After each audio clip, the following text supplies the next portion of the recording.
By the time I finish this speech, over 100 American men and women will be the victim of domestic violence.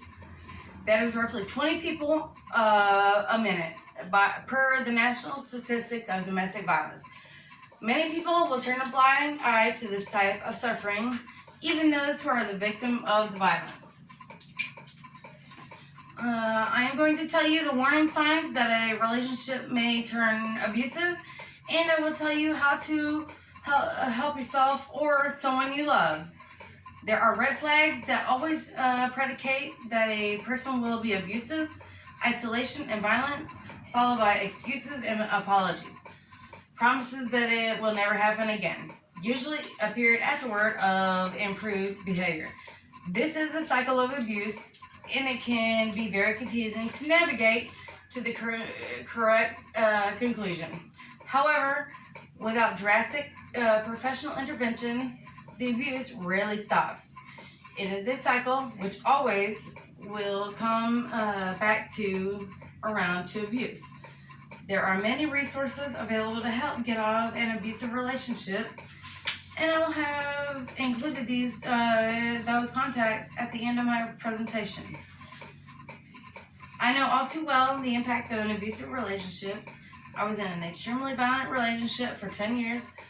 I've had my ribs broken in 10 places, fractured skull, fractured cheekbone, fractured nose. What else I had? I know it too well. Multiple lacerations, and even burned by a cigarette. I escaped by going to a domestic violence shelter and have rebuilt my life. You may be thinking this will never happen to you or someone you love. You may have even checked out on me already.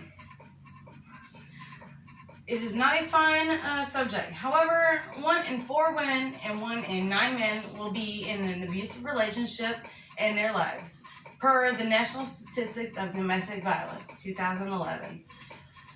Meanwhile, it will most likely affect you or someone you love. Everyone here in this room right here has been a victim of domestic violence. I would just like to point that out right here and right now. So if you think it can't happen to you, it can most definitely happen to you. Isolation is a main component of an abusive relationship. Jealousy is often one of the first signs that a relationship will become abusive. Erroneous accusations of an affair or of cheating will often precede domestic violence. The abuser will check in with their partner very frequently. The constant accusations make social life very hard, which is exactly what the abuser wants. When you remove a person's support system, they only have the abuser to turn to for support. If someone you love suddenly starts skipping social outings for no clear reason, this is reason for concern. Once the abuser has the victim isolated, the violence will escalate. Violent behaviors such as throwing things or punching walls or any type of throwing things is often a telltale sign that the abuse will escalate towards physical abuse. The victim will start to show outward signs of the abuse.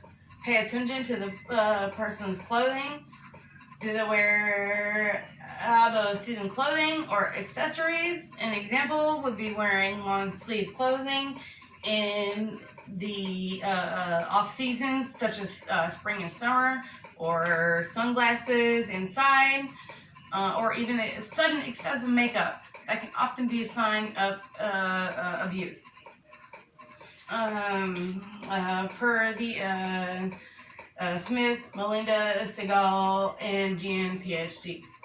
Once you have taken notice of these personality changes, there are ways you can help. First, ask and be specific. Let let them know exactly what it is that is concerning you. Abuse people can often be very isolated, but if you reach towards them, they will often throw you, or if you throw them a lifeline, they will often reach out. Let the victim know their conversations with you are private. offer together resources to help them get out of the relationship. Do not push them and support their decisions. They will need to come to the conclusion to leave on their own volition. It can take an average of 5 times to leave an abusive relationship for the good, per WebMD 2020. An abusive relationship does not have to be a death sentence. There are many ways to get help and get out. Isolation and control can lead to making an abusive relationship. Once you recognize the signs and are empowered with how to help, you may be able to save a life or a friend's.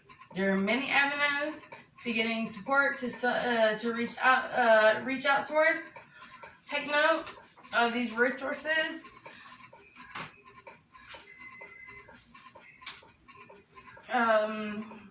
Take note of these resources that I have presented here today, and you may be able to save yourself or somebody that you love. And here am I, we're excited. Oh, there's some puppies, just in case you are too bummed out by the references that I have given you today. We're excited.